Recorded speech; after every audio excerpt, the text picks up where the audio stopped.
that it? Yep. I think that tonight we'll start with the way the country looked at the time Haeger pottery came into existence. I know a lot of us really never go back and think about, well, what did the streets look like? And what were the people like? And what was happening in the world 118 years ago?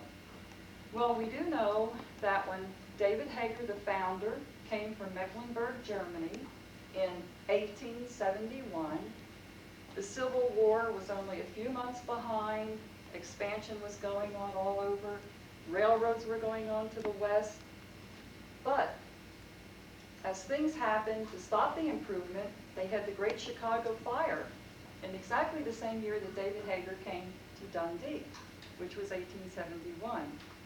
Well, he had bought part interest in a brickyard. It was just a little crude.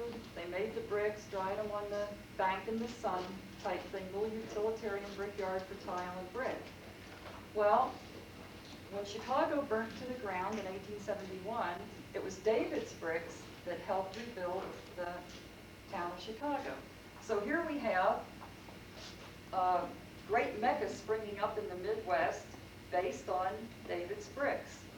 And as time passed, his brick company grew and flourished, and he had holdings in many other places. In 1900, at the end of David's reign, his son Edmund took over the pottery. Now we have gone from 1871 to 1900. The country is in good shape. New businesses are springing up all over. Villages are being made, churches, houses, and what have you. Now, Edmund was a different type of man than David. David was a no-nonsense person, if I may use my own term. Edmund had a bit of a dreamer about him, and he stood one day surveying the brickyard and thinking, why couldn't we make a thing of beauty out of this clay? Why do we have just pots, clay tiles, and bricks? You know, why not something pretty? And as he envisioned the thought in his head of a lamp or a vase, the metamorphosis began in the Haeger kiln. What was once used only for brick and tile now became used for the first piece of artware. So we have the first piece of artware in 1914, which was a simple Greek vase, and it was produced once again 100 years later for their centennial, and the mold was destroyed. I just had to think about Edmund standing there kind of just going like, I wonder what we could do with this stuff. You know, that's what I would be saying to myself. Well, little by little, they put all their expertise together, and the years passed, and they had a very lively artware production. Now then, it came to be the Century of Progress in Chicago in 1933, and Edmund had a working pottery on that site. They actually set up a pottery, and they took all of their wares there and went through all the demonstrations of how to make new pottery as opposed to the old pottery.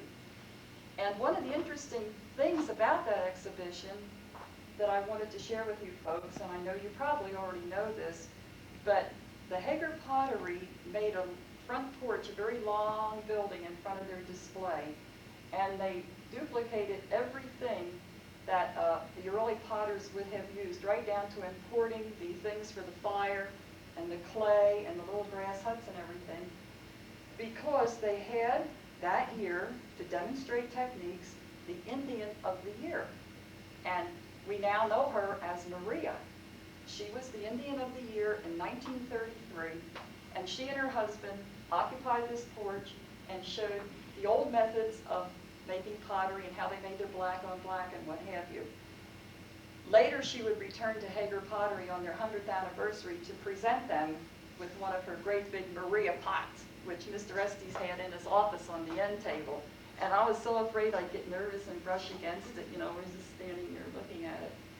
But I think that Edmund's contribution in up until 1954 would be the conversion of the Haeger kiln into the artware phase, the exhibition of Maria and her husband Julian. I don't know how you really say it, but I think that that's the way Mrs. Estes pronounced it. We're not sure. Julian. Yeah, but she said it really, you know, in a strange way, and I didn't want to imitate it, so I thought I would just say Julia. And we now know of Maria and what she became. Now then, in 1954, Edmund, the founder's son, left this world. And the gentleman who married his daughter, Barbara, now became the third generation of leadership for the Haeger pottery. This is Mr. Estes that we talk about, and the gentleman that helped us through the book until his passing last February. Under his leadership, they bought the Buckeye Pottery in Macomb, and they bought the old Western Pottery building in Macomb, and one of the buildings became a florist shop as we now know it, and the other building became for the Royal Haeger Lamp Company. Now, they did not move there. The Royal Haeger Lamp Company did not leave Dundee until 1969, but the florist trade left Dundee in 1939, which made Dundee the prime source for the Royal Haeger, which we're trying to get to. I'm just trying to lay a background of how it was. So we now have, under Mr. Estes' guidance, we have a Royal Lamp Company in Macomb, we have a florist shop in Macomb, and now we have the initiation of this magnificent Royal Haeger line. Sometimes when you look at it, it literally takes your breath away. Now, it could be good or it could be bad. We happen to think it's good. I know when I first began to collect, I said, I'm not getting any pottery. I don't like it. And I said, I'm only collecting glass, no pottery. And Doris would be picking up this stuff over here and over there, and I think, what is that? And I began to look at it. It was big, you know, like me, and flamboyant, and busy, and very beautiful. Not like me, but the pottery is very beautiful. And I thought, well, gee, I kind of like that. And then I said, well, I'll just collect the pink and blue. That's all I need. I only need a few pieces. But something I found out early on, Haeger really breeds. If you get one piece in the house, you know 2 years later you're going to have 25 or 30 pieces, because you go, well, this isn't pink and blue, but it matches it. You know, so now you've got purple coming in, or you've got blue over here. And Doris is quietly collecting all 12 colors. Now, we jumped the gun just a little bit to talk about Mr. Estes' leadership, and now we are at the end of his leadership. In 1938, he initiated the Royal Haeger line. We'll backtrack on that. And he went on then to step down in 1954, and or 1979, wasn't I? I think I'm a little bit ahead of myself. And his daughter, Alexandra Haeger Estes, the great-granddaughter of the founder, is now president of Haeger Potteries. The son, Nicholas Haeger Estes, is president of the Royal Haeger Lamp Company. So I think we've kind of covered the background of the Haeger family. And it was much to our regret that Mr. Estes died before we could ever finish the book. But he was very congenial, and he would sit back in his chair and relive an era that happened 50 years ago. We were pleased to be a part of something that happened 50 years ago, to reintroduce it to the collecting field. We'd like to say a couple words about the designers, and of course, on Haeger's regular staff, they had a lot of freelance designers, and I think you would recognize names like Sasha Brastoff, Helen Conover, but one of the interesting things they had was Mr. Stengel from New Jersey. He left his job in New Jersey in 1914 and went out to the Haeger Pottery to help them get established in their big artware line. So you'll have some pieces of Haeger out there that will say Haeger by J. Stengel, and you're like, wow, what's that? You know, we saw it, we didn't even know what it was, but we said, well, it's not our stuff, so we left it. Now we can't even find a piece.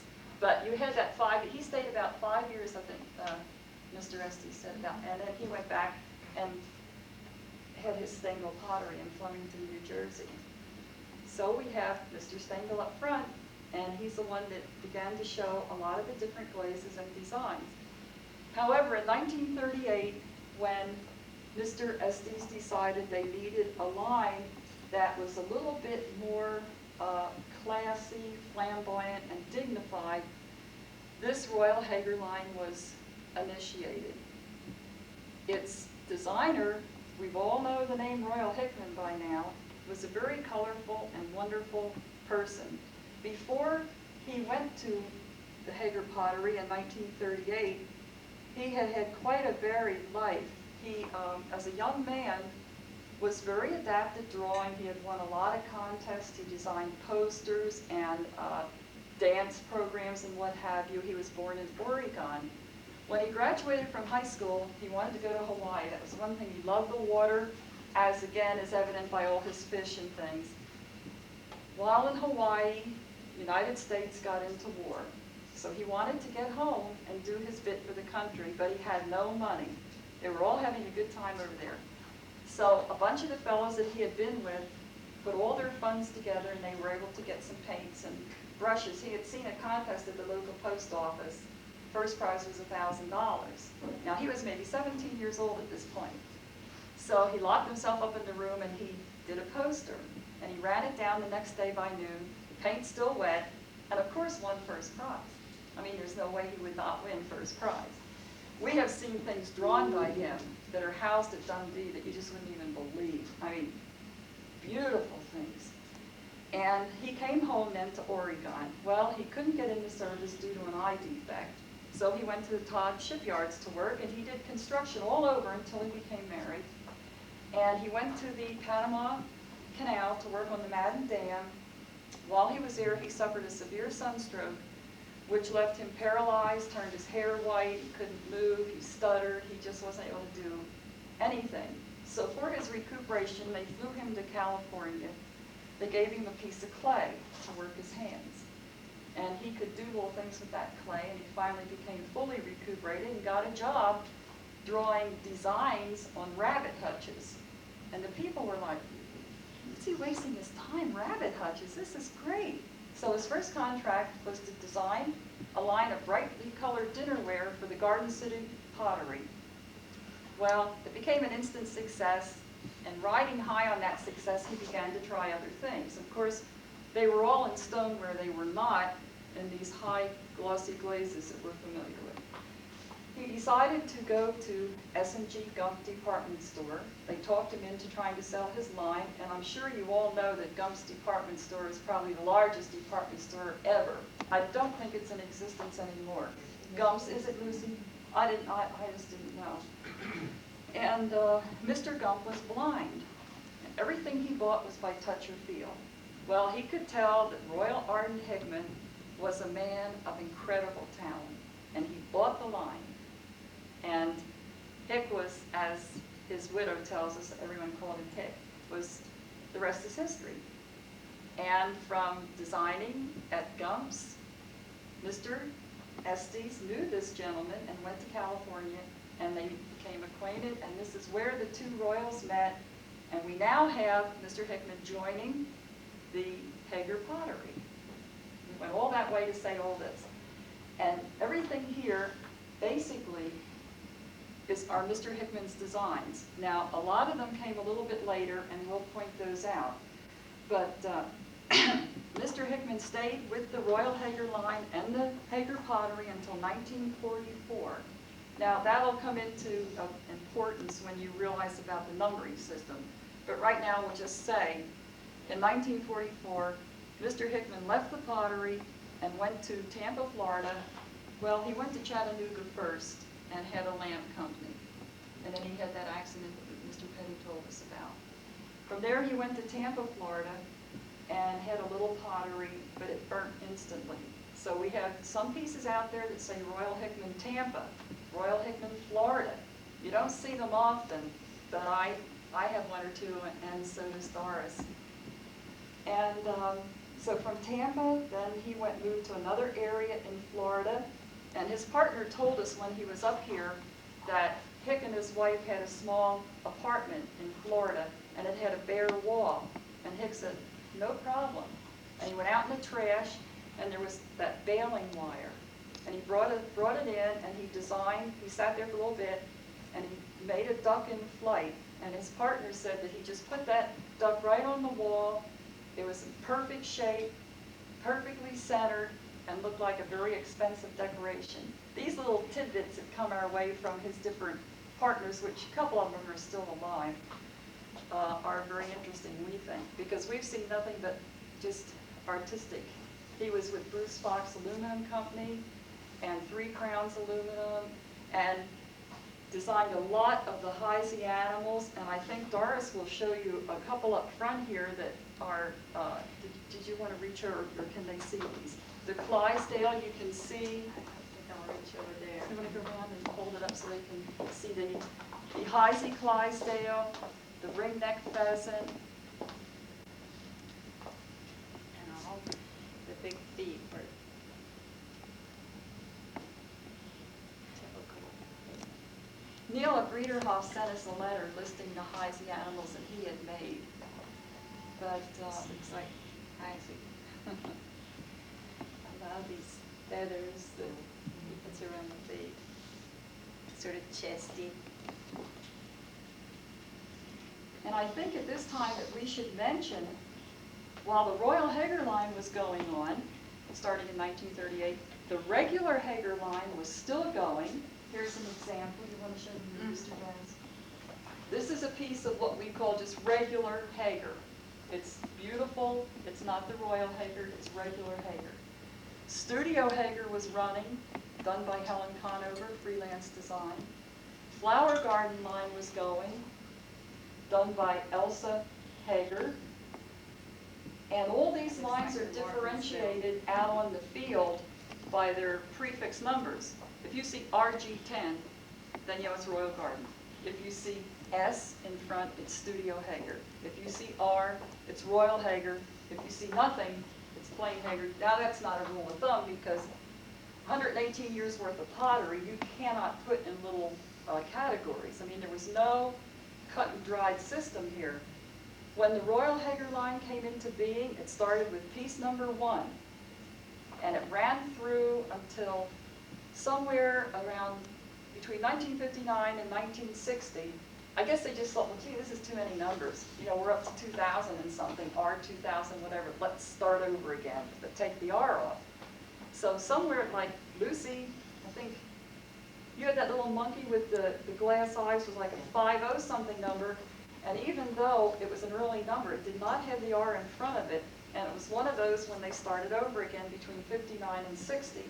Now, as you become a collector of Royal Haeger, you'll be able to recognize the differences not only in the numbers, the way the numbers are made on the bottom, but the glazes.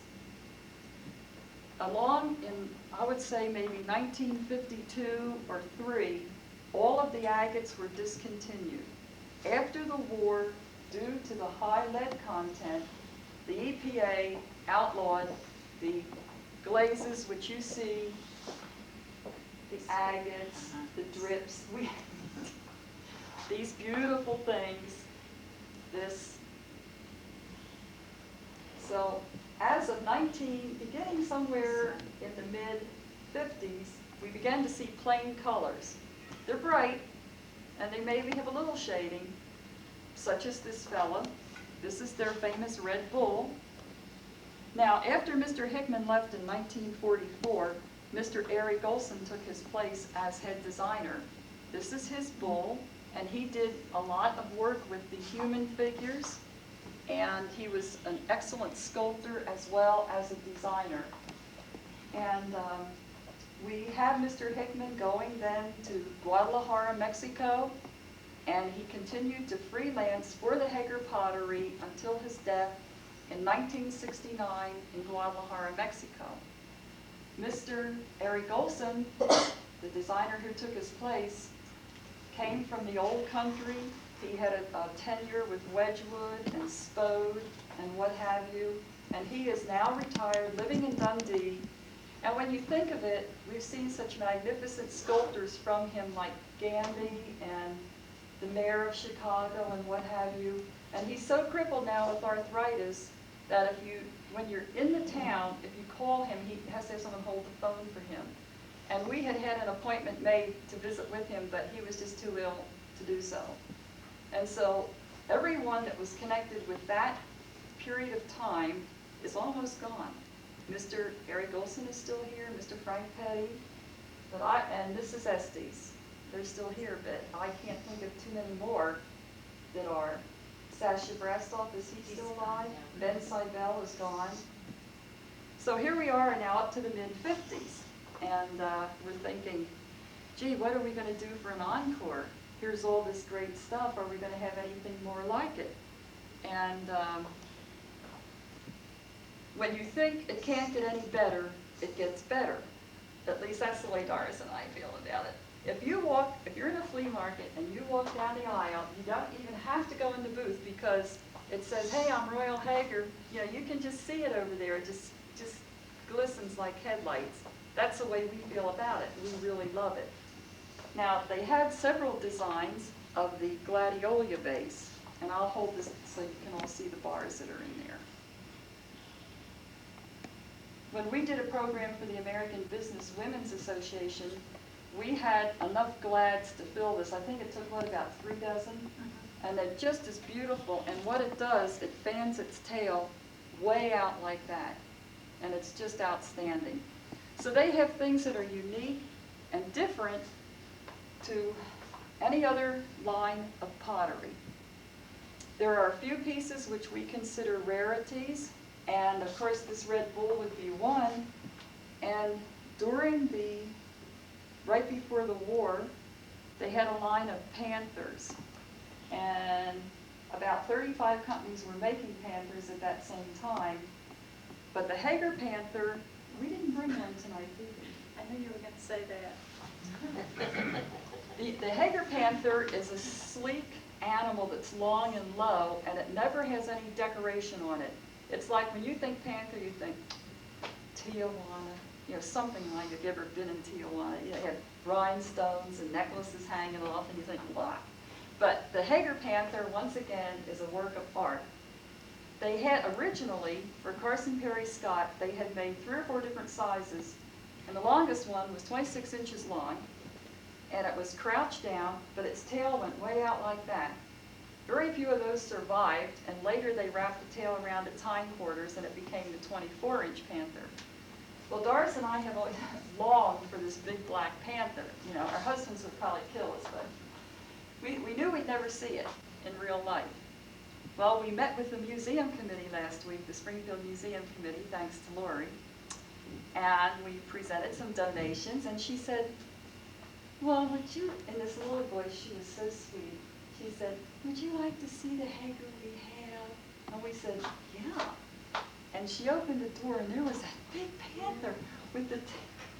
And I ran around the table to see if the tail was there. You know, you could see its face looking at you, and I thought, in this dusty corner, they have this thing in a box?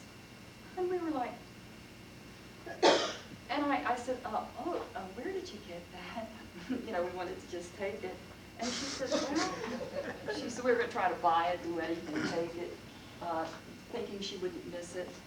She said, well, the Haeger Pottery had donated those items during their Century of Progress, their 100th anniversary. And there they have dusty in the little corner, you know. But I think we got enough pictures of it to last us a lifetime. But then we have to think now about the lamp company. We're pretty well covered the Royal Haeger line. I think the important things to remember, if you are going to collect it, there's maybe about 5 important things. The color, the agates. If it, you know, the agates generally ended in the mid-50s. The writing on the bottom. Now, which piece of your shirt has any writing on the bottom? Maybe the black one. They had raised letters on the bottom up till about the mid-40s. Well, lots of times they were filled in with glaze. But you see, if you get the feel of it, you just know it's Haeger, and if you can just feel that R, man, you're sold. They could have just put Rittenhouse on it or something, and you would be buying it because you felt that R with your thumb. And plus, you get to know the lines. And so that's another item you had. And a fully glazed bottom is another good indication of Haeger. Not always. Sometimes you'll see a piece, and they'll always have those little 3 kiln marks on. Sometimes you'll see a piece that has a white rim around it. It will still be Haeger. But we've never basically seen pieces that are unglazed unless they're going to be glued onto a base and become a lamp. Now you will see maybe a plain bottom, then somebody took it home before it ever got to be a lamp. So you have those guidelines, you have the colors, and Mr. Hickman's animals all seem to smile, and the little fish have, look at Lori, put the camera on Lori. They all have little kissy lips. Lori calls them little kissy lips, and they do, they're cute. And now this fella here, he looks like he's smiling, see? It's just really neat. He made the most beautiful animals. So we have now the mold, the color, the number, and we have something else added. We have on the bottom, before 1944, Royal Haeger by Royal Hickman.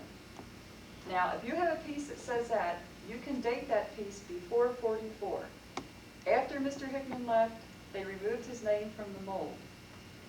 And I think it's important here to make this statement, if I make it right. This contradicts everything. You forget, put that down, Doris. We're supposed to do that. This is by Royal Hickman. Yeah, right, well, that's an exception. Okay. Like I said, there are no rules of thumb with Haeger. It's just that you get the feel of it, you know it, and when we first saw those, we actually didn't expect them to be that big. We thought little guys, but they... Come on, they're about an inch square. They were big. One of the main things to remember always is the mold, the design itself cannot tell you its age. If there's no number on it, and there's no Royal Hickman on it, and there's no label, the color is the next judge of time. These molds will come in and out of the line periodically. This lady went out of the line when you had her with white and green. She went out of the line in white and green. A couple of years later came back in black. A couple of years later came back in the antique gold. So it's important if you're trying to get the age of something, and it has no markings whatsoever, but you know it's a piece of Royal Haeger because you've seen it in our book, the color will help you determine the age. Now, for instance, this little mermaid up front, she came in 3 different styles. In one style, her ponytail is pulled away from her tail, and she became a man's ballet thing on the dresser. You could put a wallet, a comb, and what have you. Now, she's an old mold with a new treatment. We call this cotton white. And the aqua is relatively a color much newer than these. He's a little smiling. Oh, yeah, Doris really likes that chartreuse. She's got quite a nice collection of that. And he is cute. It's R945, so he wasn't early on in the line. You can figure if it started with R1, a couple hundred new designs, I think, came out in the first 2 years. And then it slowed down. I think, well, once again, it tells its own story. If you get a piece that's still got the agate trim on it, and no matter what the number, you'll know it was made in that era. And now, does anybody have any questions so far on any of this? No questions? Yes? What is agate? Well, the two tones, we noticed when we read their color charts, when we first read their color charts, they sounded like ice cream sundaes. Oh, they had the cool green of a cat's eye interspersed with the white of diamonds. And you were there like, really? And when you got done, you didn't even know what the color was. The descriptions were so overwhelming that you certainly did not know what the color was when you were done. Now, we have many shades of pink and blue and green, and then we have mallow. I don't think we have a piece of that tonight. Well, this is what I think is mallow, but see, Lee thinks it's something else. Even we don't agree on it. But if you read mallow, you think, well, what color is that? It said everything's a delicate blending. Nothing was done harsh. It's a delicate blending of the wild flowers. Well, anyhow, their colors are beautiful. Their glazes are descriptive and exotic, and the designs are one of a kind. And that brings us down to the Royal Haeger Lamp Company, which was formed in 1939. It was right after the Royal Haeger line met such success, they decided to have a lamp company, which the partnership of Edmund Haeger, Joseph Estes, and Royal Hickman